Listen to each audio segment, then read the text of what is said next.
Hey guys, welcome back to my channel. I am doing a foundation review. If you don't know, I am someone who absolutely adores foundations and I adore foundation reviews as well. So today I'm going to be reviewing the newer Cle de Peau Beauté Radiant Fluid Foundation Matte Broad Spectrum SPF 20 Sunscreen. I say newer because it is the newest Cle de Peau foundation. It's not brand new. I am not someone who overnights something and does first impressions. I want to be able to think, do I really want to spend $130 on this foundation?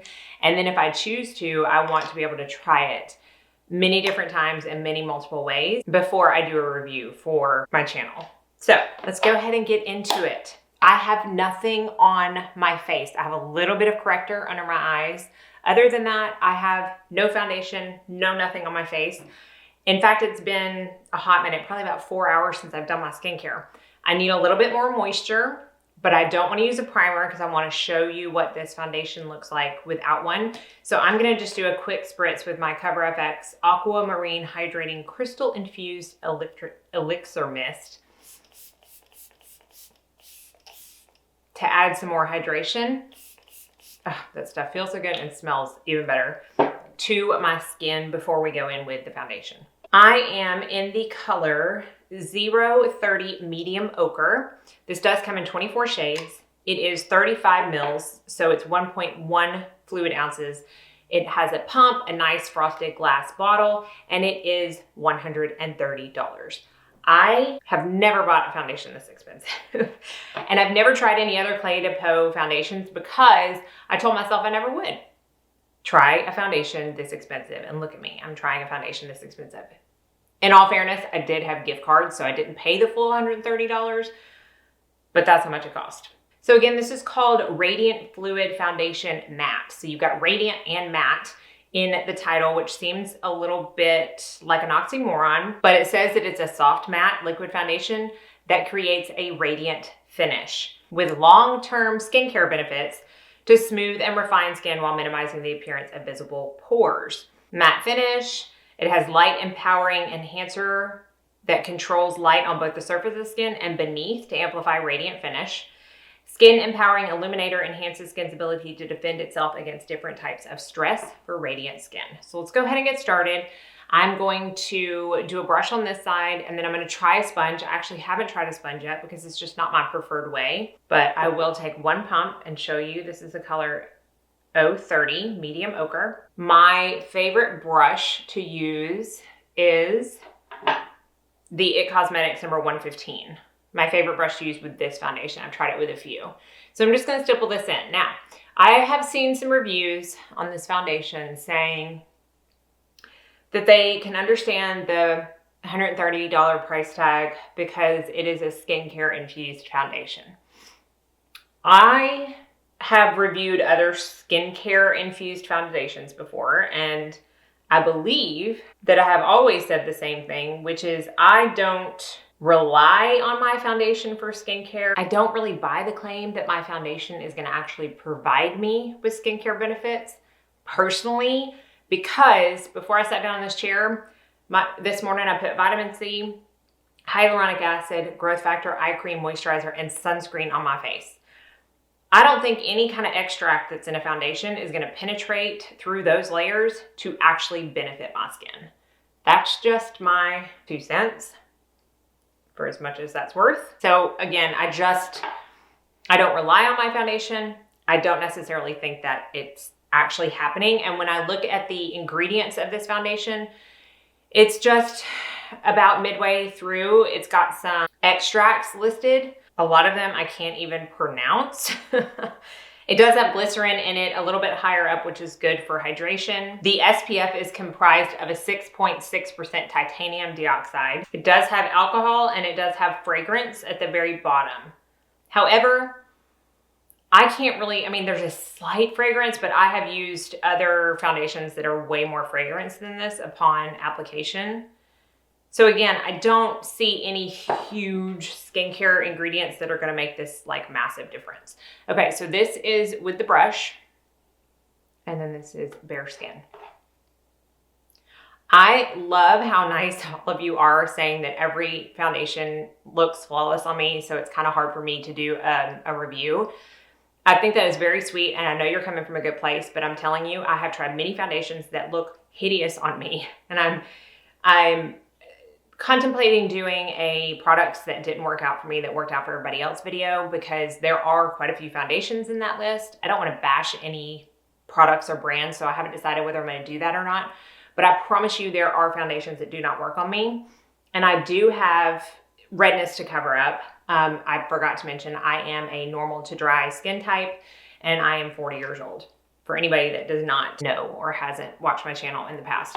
So let me take the rest of this foundation and use the sponge on this side to see how that works. Now the sponge, typically, not with all foundations, but typically I get a little less coverage when I use a sponge. This is the e.l.f. Beauty Sponge. It is my favorite. But what I'm gonna do, if I find that to be the case, is I'm gonna see if this is a buildable foundation and try to build up on the spots that may not have enough coverage from the sponge. Blends out super easy. I do find that this has a tad bit less coverage than the brush side. So I'm just gonna take a very, very, very, very small amount, just right there where I feel like I could use a little bit more coverage to match it up to this side. I'm not saying I need more coverage, but in order to match it, I'm gonna see if I can build it up right here with a brush by just stippling it in. And yes, indeed I can. So this is a buildable foundation, and I would say it is a solid medium coverage. You might be able to build it to full. I haven't tried because light to medium is my preferred coverage. Put a little bit on my nose, but I think you can tell that it does have a very nice coverage to it. Now, as far as the finish, when you first apply, I would say it is a little bit of a natural finish. I see a little bit of a sheen right here where the light catches my face. It's definitely not the most matte foundation that I have ever tried. However, I don't know that I would call it radiant. So let me finish up my makeup and we will see how it looks, and I'll give you my final thoughts. Okay, so this is the foundation with all of the rest of my makeup on. Today I use the Absolute powder from Lancome in Absolute Ecru Light. I do have some notes on what I used on the other days. I have used it with no primer like today. I have used it mixed with an illuminating primer, which I actually did on my Instagram for this past Wednesday's Get Ready With Me. It's saved under Warm Smoky on my highlights if you want to see how it looked mixed in with an illuminator. And I have used it using all cream products on top: cream blush, cream bronzer, and cream highlighter. I used it with the old Chanel powder, my Kogan Dough moisture powder, and the 100% pure bamboo powder. Let me do a close-up of what it looks like on the skin. I wouldn't even know how to do filters on a camera.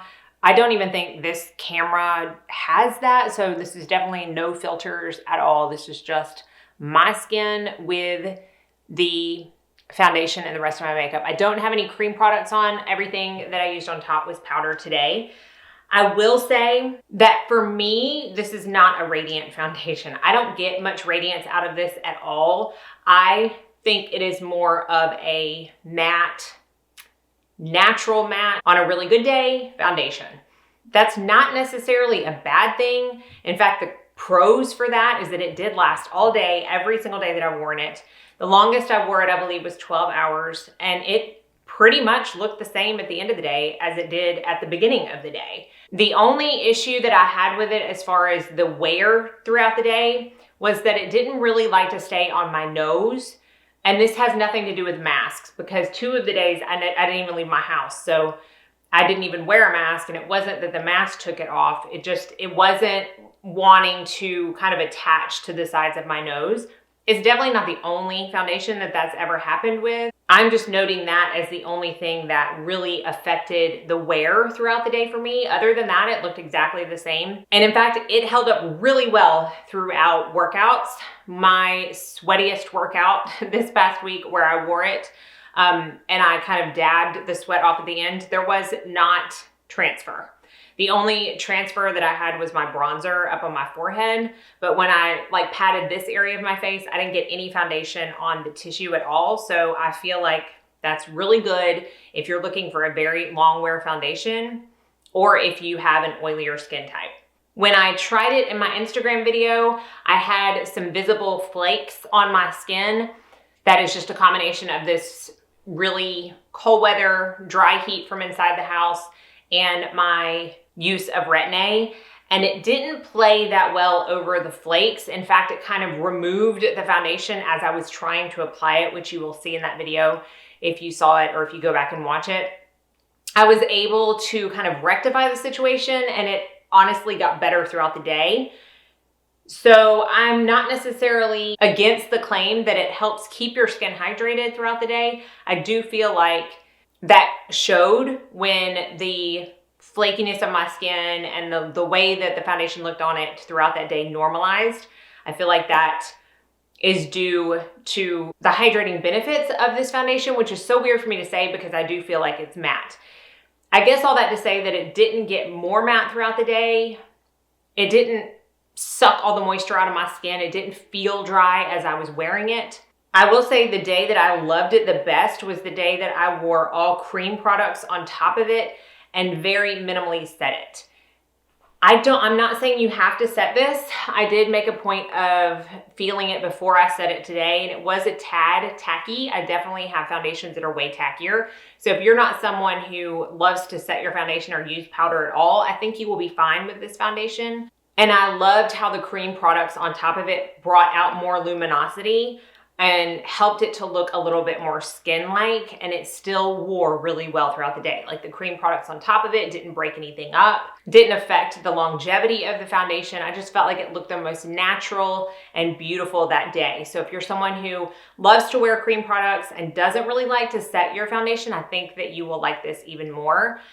I have not gotten to a point where I just don't set my face at all. It's just, I'm just not there yet. So I did use a little bit of powder on that day, but I still felt like it looked the best. Again, the It Cosmetics brush is my favorite to use with it. It didn't not work with any of the other brushes. I'm just letting you know my preference. And as far as mixing it with an illuminator, I honestly did not feel like it made that much of a difference. I have not had a chance to use it with just a primer that has a lot of illumination in it used as a primer and not mixed in with the foundation. That might help even a little bit more. I just don't feel like mixing it made it that much more luminous. So my final thoughts on this foundation, it is not going to make it into my top 5. I don't buy the skincare claims. That's just me personally. I mean, there are some people who could have worn this since the day it came out and felt like their skin looks fabulous, and that's great. It's just not something I really attribute my skin to looking its best is the foundations that I use. I just don't. I do like how this looks. I like it better on some days than not, but I never looked at my face at the end of the day and was like, oh, that's just gross. Like, I just don't like the way it looks. However, I did feel like it looked very familiar on my skin. And the closest foundation that I have in my collection that I can attribute this foundation to, in fact, I like this one I'm about to show a little bit more, is the Lancome Tint Eat All Ultra Wear. I feel like the finish is very similar. The wear is very similar. The feel is similar. The blendability is similar. They're very, very, very similar. And obviously, this is a fraction of this, because again, I just don't have another foundation in my collection that's $130. So if you really like the look of the Cle de Peau, if you've seen a lot of reviews and you're really interested in trying it, just doesn't fit your budget, I would look into this. If you are just a luxury lover and you like a good satiny matte foundation that lasts all day and you have more of the normal to maybe sometimes dry to combo oily skin, I think you're gonna love this. If you have super, super, super dry skin, I'm talking like physical flakes on your skin, I would not reach for this foundation. I mean, it's just not one that I would pick. I would pick something more moisturizing. But again, if you are in that boat and you love luxury, I don't dislike this foundation at all. I just wanted to give y'all another option.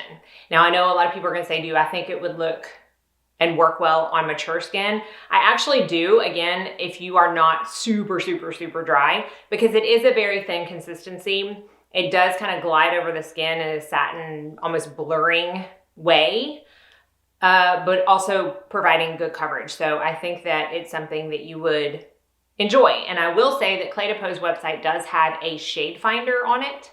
Right underneath all of the shades, it says find your perfect shade. And when you click it, a box comes up and it says, what shade have you used before? Select a foundation shade that worked with your skin to find the best match in the Cle de Peau Radiant Fluid Matte Foundation. So it has a drop down with the brand, and then you can choose the actual foundation within that brand, your shade, and it will come up with your match. And when I say it has a lot of brands, holy cow, it's got a lot of brands. When I put in my Lancome shade of 260 Bisque Neutral, it came up that I would be B30. So I'm O30 just because I knew I wanted a little bit of a warmer undertone, whereas B is a little bit more neutral to cool, but it still got my shade number 30 correct. So I really think that that's awesome that they have that on the Cle de Peau website. So if you are someone who just really has a hard time picking their shade online, I highly recommend checking that out. So hopefully you enjoyed this review.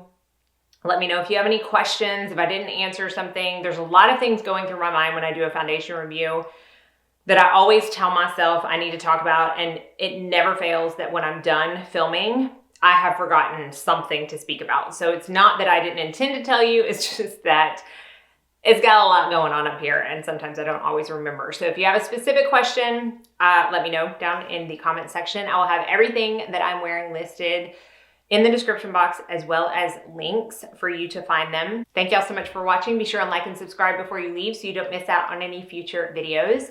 I hope you're all staying happy, healthy, safe, and sane, and that most of all, you go out and have a very blessed day.